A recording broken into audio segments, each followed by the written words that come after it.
नमस्कार मित्रांनो. आज आपण पाहूयात इयत्ता 7वी इतिहास पाठ 6वा मुघलांशी संघर्ष. आत्तापर्यंत शिवाजी महाराजांनी आदिलशाहीशी यशस्वी संघर्ष केलेला होता, आपण पाहिलंच आहे. परंतु स्वराज्याचा विस्तार करताना मुघलांशी संघर्ष अटळ होता. स्वराज्याचा विस्तार होऊ लागताच स्वराज्यावर मुघलांचे संकट आले. महाराजांनी याही संकटावरती मात केली. मुघलांकडून आपले किल्ले आणि प्रदेश परत मिळवले. स्वतःच राज्याभिषेक करून घेतला. दक्षिणेतील मोहीम हाती घेतली. या सर्व घटनांची माहिती आपण या पाठात पाहणार आहोत. या पाठामध्ये आपण काय काय पाहणार आहोत? आपण आतापर्यंत पाहिलं शिवाजी महाराजांना स्वतःचं स्वराज्य स्थापन करायचं होतं. मग शिवाजी महाराजांना कोण कोण सोबती भेटले, त्यांची आई जिजामाता यांनी त्यांच्यावरती कसे संस्कार केले, त्यांचे वडील शहाजी महाराज यांनी कसं सगळं त्यांना स्वराज्य स्थापनेसाठी उपयुक्त जे जे काही होतं ते कसं त्यांच्यावरती संस्कार केले, ते सर्व आपण पाहिले आपण पाठीमागच्या पाठामध्ये. आता पाहणार आहोत आपण की शिवाजी महाराजांनी आदिलशाहीशी यशस्वी संघर्ष केलेला होता, हे आपण पाहिलेच. परंतु स्वराज्याचा विस्तार करताना त्यांना मुघलांशी संघर्ष करणे म्हणजे तो अटळच होता. तो संघर्ष केलाच पाहिजे होता. स्वराज्याचा विस्तार होऊ लागता स्वराज्यावरती काय झालं, मुघलांचे संकट आले आणि महाराजांनी याही संकटावरती मात केली. मुघलांकडून आपले किल्ले आणि प्रदेश परत मिळवले. स्वतःच त्यावेळी काय केलं, त्यांनी राज्याभिषेक करून घेतला आणि दक्षिणेकडील मोहिमी हाती घेतली. या सर्व घटनांची माहिती आपण या पाठामध्ये घेणार आहोत. शाहिस्त खानाची स्वारी पहिल्यांदा आपण पाहूयात. फेब्रुवारी 1660 शाहिस्त खान अहमदनगरहून निघून पुणे प्रांतात आला. त्याने आसपासच्या प्रदेशात लहान लहान सैन्याच्या तुकड्या पाठवून स्वराज्यातील प्रदेशाची जबरहानी केली. चाकणच्या किल्ल्याला वेढा दिला. चाकणच्या किल्ल्याचा किल्लेदार फिरंगोजी नरसाळा याने त्याच्या सैन्याचा तीव्र प्रतिकार केला, परंतु शेवटी त्याने चाकणचा किल्ला जिंकून घेतला. फेब्रुवारी 1660 काय झालं, शाहिस्ते खान हा अहमदनगरहून निघून पुणे प्रांतात आला. त्याने काय केलं, आसपासच्या प्रदेशात लहान लहान सैन्याच्या तुकड्या पाठवल्या. त्याने पुणे प्रांतात आला आणि त्याने आसपासच्या प्रदेशात काय केलं, छोट्या छोट्या तुकड्या पाठवल्या सैन्याच्या आणि स्वराज्यातील प्रदेशाची जबरहानी केली. चाकणच्या किल्ल्याला वेढा दिला. चाकणच्या किल्ल्याचा किल्लेदार फिरंगोजी नरसाळा याने त्याच्या सैन्याचा तीव्र प्रतिकार केला, परंतु शेवटी त्याने चाकणचा किल्ला जिंकून घेतला. शिवाजी महाराजांचे बालपण जेथे गेले त्या पुण्यातील लाल महालात शाहिस्ते खान तळ ठोकून बसला होता. तिथून आसपासच्या मुलकाची त्याने लूट चालूच ठेवली होती. 2 वर्ष झाली तरी तो पुण्यातील मुक्काम सोडण्याचा विचारच करत नव्हता. त्याचा परिणाम प्रजेच्या नीतिधैर्यावरती होणे स्वाभाविक होते. अशा परिस्थितीत महाराजांनी एक धाडसी बेत आखला. हा शाहिस्ते खान जो होता त्याने काय केले होतं, शिवाजी महाराजांचे बालपण कुठे लाल महालात गेले होते पुण्यातील, तिथे तो तळ ठोकूनच बसला होता. आणि त्यांनी काय केलं, आसपासची जी छोटी छोटी मुलकं आहेत त्यांची लूट चालूच ठेवली होती. म्हणजे जवळजवळ 2 वर्ष तो तिथं होता. 2 वर्ष जरी झाली तरी तो पुण्यातील मुक्काम सोडण्याचा विचारच करत नव्हता. त्यामुळे काय तर प्रजा त्रासली होती. म्हणजे प्रजेला त्रास होत होता. तो असा लूटमार करायचा, प्रजेला त्रास द्यायचा. त्यामुळे काय झालेलं, प्रजेच्या नीतिधैर्यावरती परिणाम होणे स्वाभाविकच होते. मग अशा परिस्थितीत महाराजांनी एक धाडसी बेत आखला. काय बेत आखला तर शिवाजी महाराजांनी स्वतःच्या नेतृत्वाखाली लाल महालावर गुप्तपणे छापा घालण्याची धाडसी योजना आखली. त्यानुसार 5 एप्रिल 1663 रोजी महाराजांनी रात्रीच्या वेळी निवडक सैन्यासह लाल महालावर छापा घातला. या छाप्यात शाहिस्ते खानाची बोटे तुटली. आपण पाहिलंच आहे, हे पिक्चरमध्ये सुद्धा दाखवलं आहे शाहिस्ते खानाची बोटे कशी तुटलेली. त्याची मानहानी झाली. त्याने पुणे सोडले आणि आपला मुक्काम औरंगाबादला हलवला. या प्रकारामुळे त्याने औरंगजेबाची नाराजी ओढवून घेतली. औरंगजेबाने त्यास बंगालच्या सुभ्यावर पाठवले. शाहिस्ते खानावरील या यशस्वी हल्ल्याचा परिणाम लोकांवरही झाला. शिवाजी महाराजांच्या कर्तृत्वावरील प्रजेचा विश्वास अधिकच वृद्धिंगत झाला. असा शाहिस्ते खान होता. म्हणून शिवाजी महाराजांनी काय केलं, एक बेत आखला की काय केलं, लाल महालावरती गुप्त छापा घातला 5 एप्रिल 1663 रोजी, आणि तो पण रात्रीच्या वेळी. काही निवडक सैन्य घेऊन त्यांनी महाराजांनी काय केलं, रात्रीच्या वेळी लाल महालावरती छापा घातला आणि या छाप्यामध्ये काय झालं, शाहिस्ते खानाची बोटेच तुटली आणि त्याची मानहानीही झाली आणि त्याने पुणे सोडले. बघा, 2 वर्ष तो पुण्यामध्ये होता, तिथे लोकांना त्रास देत होता, पण महाराजांनी एकदा छापा टाकला, त्याची बोटे तोडली आणि त्यामुळे त्याची मानहानीही झाली आणि त्याने पुणे सोडले आणि त्याने आपला मुक्काम कुठं औरंगाबादला हलवला. यामुळे काय झालं, औरंगजेब नाराज झाला. मग औरंगजेबाने त्याला काय केलं, बंगालच्या सुब्यावरती पाठवलं. शाहिस्तेखानावरील या यशस्वी हल्ल्याचा परिणाम लोकांवरही झाला. मग शिवाजी महाराजांच्या कर्तृत्वावरील प्रजेचा विश्वास अधिकच वृद्धिंगत झाला. म्हणजे महाराजांनी या केलेल्या कामगिरीमुळे लोकांना, प्रजेला कसं वाटू लागलं की हा आपला राजा आहे, आपल्यासाठी. सांगा पाहूमध्ये पाहूयात आपण. सुरत या शहराला भेट द्यायची आहे तर आपण कसे जाल ते नकाशाच्या साहाय्याने दाखवा. शिवाजी महाराज सुरतेला कसे पोहोचले असतील याची कल्पना करा. बघा, आता आपण कसं आहे, कुठेही जायचं म्हटलं तर पटकन मोबाईलमध्ये आपण पाहू शकतो कसं जायचं, कधी हे सुद्धा समजतं, कधी गाडी आहे, किती वाजता सुटते, किती वाजता पोहोचणार. पण त्यावेळी हे सगळं ऑनलाईन वगैरे काही नव्हतं, तरीसुद्धा शिवाजी महाराज सुरतेला कसे पोहोचले असतील याची तुम्ही कल्पना करून बघा. आता सुरतेवरती स्वारी. शाहिस्तेखानाने 3 वर्षाच्या काळात स्वराज्याचा बराच असा प्रदेश उद्ध्वस्त केला होता. त्याची भरपाई करणे आवश्यक होते. त्यासाठी महाराजांनी मुघलांना धडा शिकवण्याची एक योजना आखली. महाराजांच्या ताब्यातील सुरत हे एक मोठे व्यापारी केंद्र आणि बंदर होते. तेथे इंग्रज आणि डच यांच्या वखारी होत्या. हे शहर बादशहाला सर्वात जास्त महसूल देत होते. तसेच ते आर्थिकदृष्ट्या संपन्न होते. म्हणून त्यांनी सुरतेवर स्वारी केली आणि सुरतेचा सुभेदार इनायत खान महाराजांच्या स्वारीचा प्रतिकार करू शकला नाही. सामान्य प्रजेस त्रास न देता त्यांनी सुरतेमधून विपुल संपत्ती मिळवली आणि त्याची ही मोहीम यशस्वी झाली. यामुळे औरंगजेब बादशहाच्या प्रतिष्ठेस धक्का बसला. आपण पाहणार आहोत सुरतेवर स्वारी. शाहिस्तेखानाने काय केले, 3 वर्ष त्याने काय केलं, स्वराज्याचा बराच जो प्रदेश होता तो उद्ध्वस्त केला. मग त्याची भरपाई करणे आवश्यक होते. त्यासाठी महाराजांनी काय केलं, मुघलांना धडा शिकवण्याची एक योजना आखली. मुघलांच्या ताब्यातील सुरत हे एक मोठे व्यापारी केंद्र आणि बंदर होते. आपले जे सुरत आहे ते कोणाचे होते, मुघलांच्या ताब्यात होते. पण ते कसे होते, ते एक व्यापाराचं केंद्र आणि मोठं बंदर होतं. तेथे इंग्रज आणि डच यांच्या वखारीही होत्या. हे शहर बादशाला सर्वात जास्त महसूलही देत होतं. तसेच ते आर्थिकदृष्ट्या कसं होतं, संपन्न होतं. म्हणून महाराजांनी काय केलं, सुरतेवरती स्वारी केली. सुरतेचा सुभेदार कोण होता त्यावेळी, इनायत खान. महाराजांच्या स्वारीचा प्रतिकार करू शकला नाही. सामान्य प्रजेस त्रास न देता त्यांनी सुरतेमधून विपुल संपत्तीही मिळवली आणि त्यांची ही मोहीम यशस्वी झाली. यामुळे औरंगजेब बादशहाच्या प्रतिष्ठेस कसा धक्का बसला. आता बघा, जयसिंगाची स्वारी. शिवाजी महाराजांच्या वाढत्या हालचालींचा बंदोबस्त करण्यासाठी औरंगजेबाने मिर्झा राजा जयसिंग हा आपला अनुभवी आणि मातब्बर राजपूत सरदार पाठवला.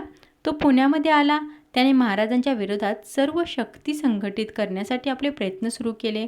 गोव्याचे, वसईचे पोर्तुगीज, वेंगुर्ल्याचे डच,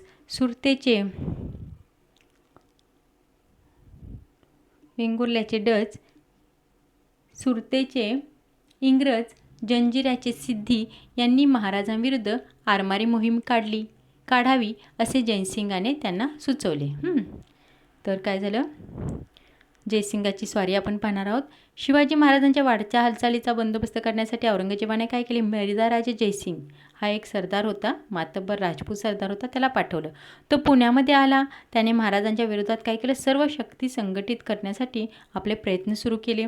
मग त्यावेळी गोव्याचे आणि वसईचे पोर्तुगीज, वेंगुर्ल्याचे डच, सुरतेचे इंग्रज, जंजिऱ्याचे सिद्धी यांनी महाराजांविरुद्ध आरमारी मोहीम काढावी असे जयसिंगाने सुचवले.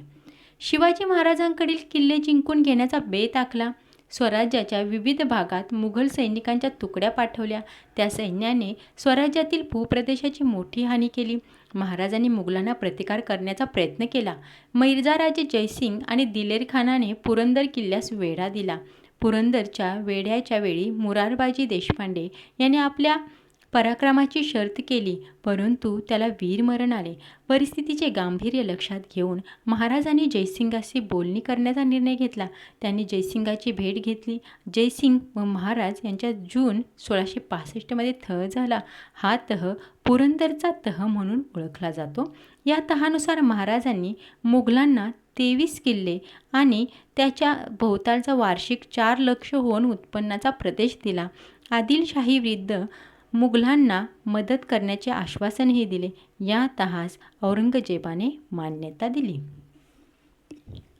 शिवाजी महाराजांकडील किल्ले जिंकून घेण्याचा बेत आखला. बरोबर.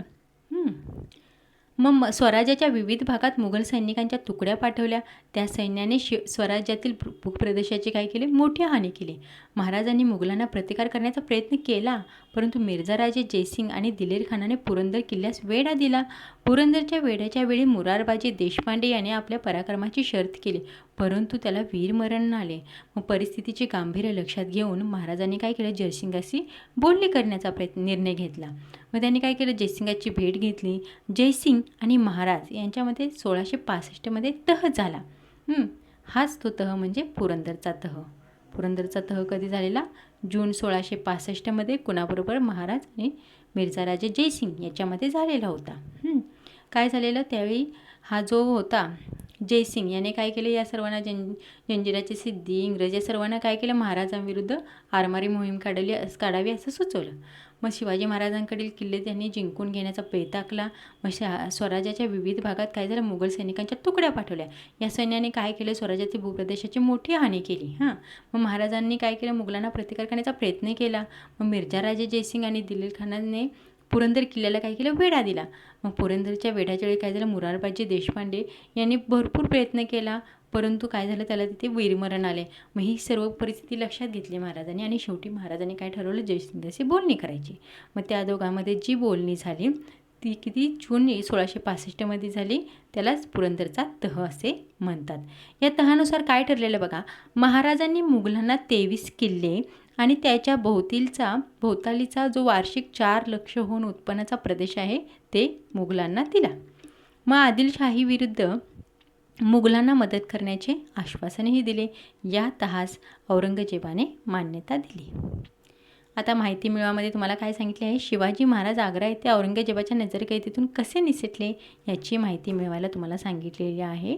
सर्वांनाच माहीत आहे शिवाजी महाराज आग्रा येथून औरंगजेबाच्या नजरकैदेतून कसे निसटले.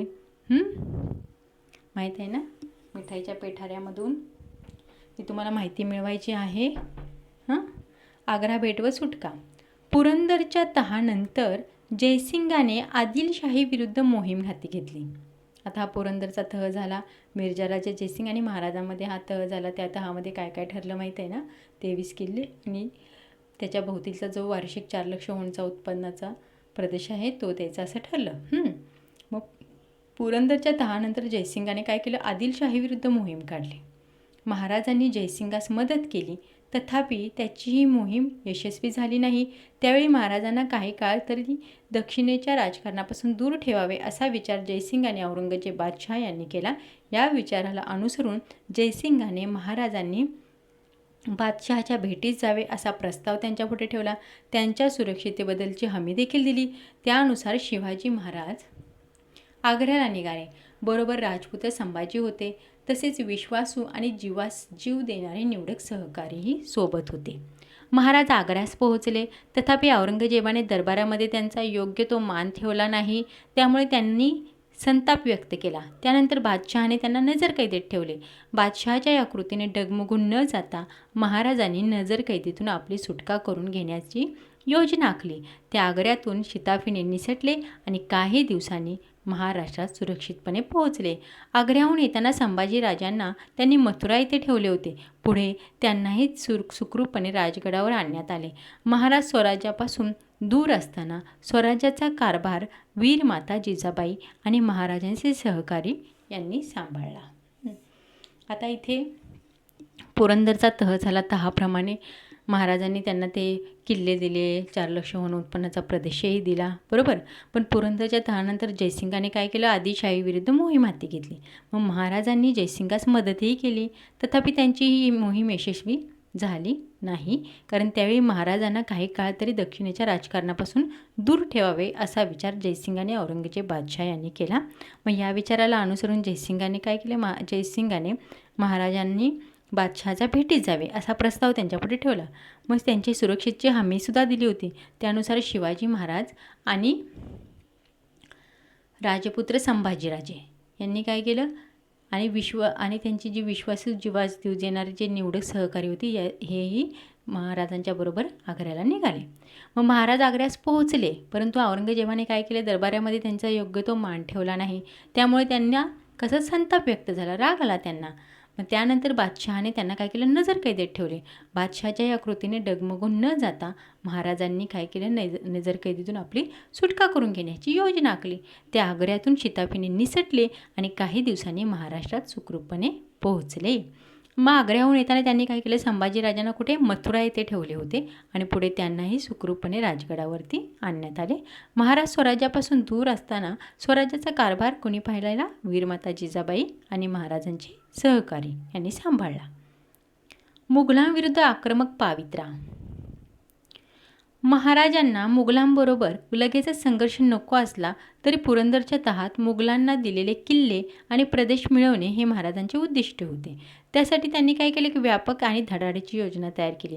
एका बाजूला निरनिराळ्या किल्ल्यांवर जय्यत तयारीनिशी सैन्य पाठवून ते किल्ले घ्यायचे, तर दुसऱ्या बाजूला दख्खनमध्ये मुघलांच्या प्रभुत्वाखाली असलेल्या प्रदेशांवर हल्ले करून त्यांना अस्थिर ठेवायचे, असे हे धोरण होते.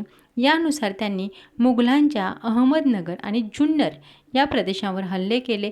पुढे एका पाठोपाठ सिंहगड, पुरंदर, लोहगड, माहुली, कर्नाळा आणि रोहिडा हे किल्ले जिंकून घेतले. मुघलांविरुद्ध आक्रमक पावित्रा. आता महाराजांना मुघलांबरोबर संघर्ष नको होता लगेचच, पण काय झालेलं, पुरंदरच्या तहात मुघलांना दिलेले किल्ले आणि तो प्रदेश काय परत मिळवणे हे महाराजांचे उद्दिष्ट होते. ते परत किल्ले एवढे दिलेले, तो जो प्रदेश दिलेला तो परत घ्यायलाच पाहिजे. त्यासाठी त्यांनी काय केले की व्यापक आणि धडाडीची योजना तयार केली. एका बाजूला निरनिराळ्या किल्ल्यांवर जय्यत तयारीनिशी सैन्य पाठवून ते किल्ले घ्यायचे आणि दुसऱ्या बाजूला काय करायचं, दख्खनमध्ये मुघलांच्या प्रभुत्वाखाली असलेल्या प्रदेशावर हल्ले करून त्यांना अस्थिर ठेवायचे, असे हे धोरण होते. यानुसार त्यांनी काय केलं, मुघलांच्या अहमदनगर आणि जुन्नर या प्रदेशांवर एकावर हल्ले केले आणि पुढे एका पाठोपाठ सिंहगड, पुरंदर, लोहगड, माहुली, कर्नाळा आणि रोहिडा हे किल्ले जिंकून घेतले. यानंतर महाराजांनी काय केलं, दुसऱ्यांदा सुरतेवरती स्वारी केली. तेथून परत येताना नाशिक जिल्ह्यातील वणी दिंडोरी या ठिकाणी त्यांचा मुघलांबरोबर मोठा संघर्ष झाला. या संघर्षात त्यांनी दाऊद खान या मुघल सरदाराचा पराभव केला आणि त्यानंतर मोरोपंत पिंगळे यांनी नाशिकजवळील त्र्यंबकगड जिंकून घेतला. शिवाजी महाराजांनी काय केलं, दुसऱ्यांदा सुरतेवरती स्वारी केली. पहिल्यांदा एकदा सुरतेवरती स्वारी केलेली आपण पाहिले आहे. आता नंतर शिवाजी महाराजांनी दुसऱ्यांदा सुरतेवरती स्वारी केली. मग तिथून परत येताना नाशिक जिल्ह्यातील वणी दिंडोरी या ठिकाणी त्यांचा मुघलांबरोबर मोठा संघर्ष झाला त्यांचा. या संघर्षात त्यांनी काय केलं, दाऊद खान या मुघल सरदाराचा पराभव केला आणि त्यानंतर मोरोपंत पिंगळे यांनी नाशिकजवळील त्र्यंबकगड जिंकून घेतला. अशा रीतीने महाराजांच्या मुघलांविरुद्धच्या चढाईच्या धोरणास यश मिळाले. या चढाईच्या मोहिमांमध्ये तानाजी मालुसरे, मोरोपंत पिंगळे, प्रतापराव गुजर इत्यादी सरदारांनी मोलाची कामगिरी केली. या मोहिमांचे वर्णन कृष्णाजी अनंत सभासद या बखरकरांनी पुढीलप्रमाणे केले आहे. 4 महिन्यात 27 गड घेतले, मोठी ख्याती केली. आता महाराजांचा मुघलांबरोबरचा जो संघर्ष होता तो आपण पाहिला. यानंतर शिवाजी महाराजांनी दुसऱ्यांदा स्वारी केली आहे सुरतेवरती, तेही आपण पाहिली. अशा रीतीने महाराजांचा मुघलांविरुद्धच्या चढाईच्या धोरणात कसं यश आलं महाराजांना. या चढाईच्या मोहिमांमध्ये त्यांची कुणी कुणी साथ दिली बघा, तानाजी मालुसरे, मोरोपंत पिंगळे, प्रतापराव गुजर इत्यादी सरदारांनी मोलाची कामगिरी केली. या मोहिमांचं वर्णन कुणी केले बघा, कृष्णाजी अनंत सभासद या एक बखरखार होते. बखर तर आपण बघितलं काय असतं ते, तर त्या बखरखाराने पुढीलप्रमाणे केले आहे. 4 महिन्यात 27 गड घेतले, मोठी ख्याती केली, असं त्यांनी वर्णन केले आहे. इथे आपल्याला छत्रपती शिवाजी महाराजांचा बघा फोटो कसा दाखवलेला आहे. ओके, आता आपण पाहूया राज्याभिषेक. सतत 30 वर्षाच्या अविश्रांत परिश्रमातून मराठ्यांचे स्वराज्य साकार झाले होते. तथापि स्वराज्याचे अस्तित्व स्वतंत्र आणि सार्वभौम आहे हे स्पष्ट करण्यासाठी या स्वराज्यास अधिकृतता आणि सर्वमान्यता प्राप्त होणे आवश्यक आहे हे महाराजांच्या लक्षात आले. यासाठी विधिवत राज्याभिषेकाची आवश्यकता होती. म्हणून त्यांनी 6 जून 1674 या दिवशी विद्वान पंडित गागा भट्ट यांच्या हस्ते रायगडावर आपला राज्याभिषेक करून घेतला. आता राज्याभिषेकमध्ये पाहूया आपण. सतत 30 वर्षाच्या अविश्रांत परिश्रमातून महाराजांना 30 वर्ष लागली स्वराज्य स्थापनेसाठी आणि त्यांनी अविश्रांत परिश्रम केले आहे. मराठ्यांचे स्वराज्य साकार झाले होते. मग तथापि स्वराज्याचे अस्तित्व स्वतंत्र आणि सार्वभौम आहे हे स्पष्ट करण्यासाठी आणि स्वराज्यास अधिकृतता आणि सर्वमान्यता प्राप्त होणे आवश्यक आहे हे महाराजांच्या लक्षात आले. यासाठी विधिवत राज्याभिषेकाची आवश्यकता होती. म्हणून त्यांनी 6 जून 1674 या दिवशी विद्वान पंडित गागा भट्ट यांच्या हस्ते रायगडावरती आपला राज्याभिषेक करून घेतला. कुठे राज्याभिषेक करून घेतला? रायगडावरती. कधी?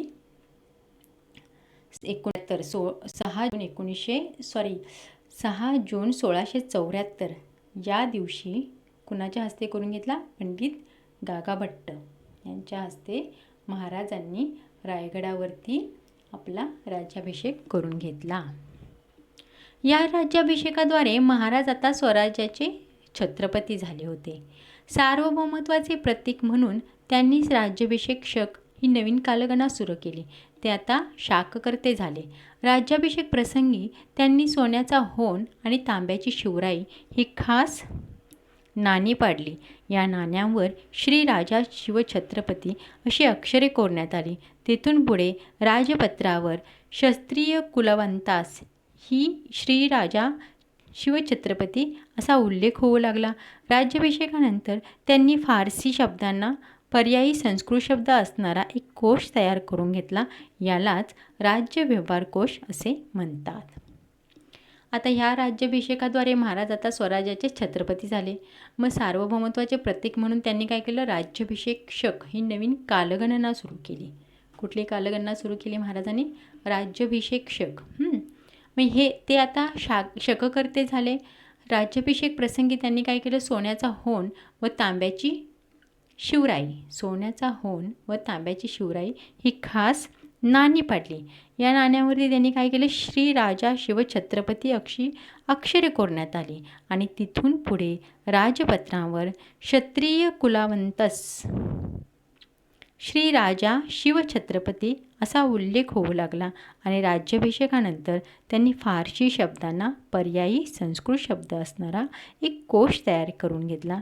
यालाच राज्य व्यवहार कोश असेही म्हणतात. तर आत्ताच आपण पाहिलं शिवाजी महाराजांनी राज्याभिषेक का केला, कशासाठी करून घेतला, याची सर्व माहिती आपण इथे घेतली. स्वराज्य स्थापन करण्यासाठी महाराजांना मोगलांशी कसा संघर्ष करावा लागला, अविश्रांत परिश्रमानंतर त्यांना हे राज्य मिळाले होतं, मराठ्यांचे स्वराज्य साकार झाले होते. तर ते आता इथे पाठ आपला संपलेला आहे. धन्यवाद मित्रांनो.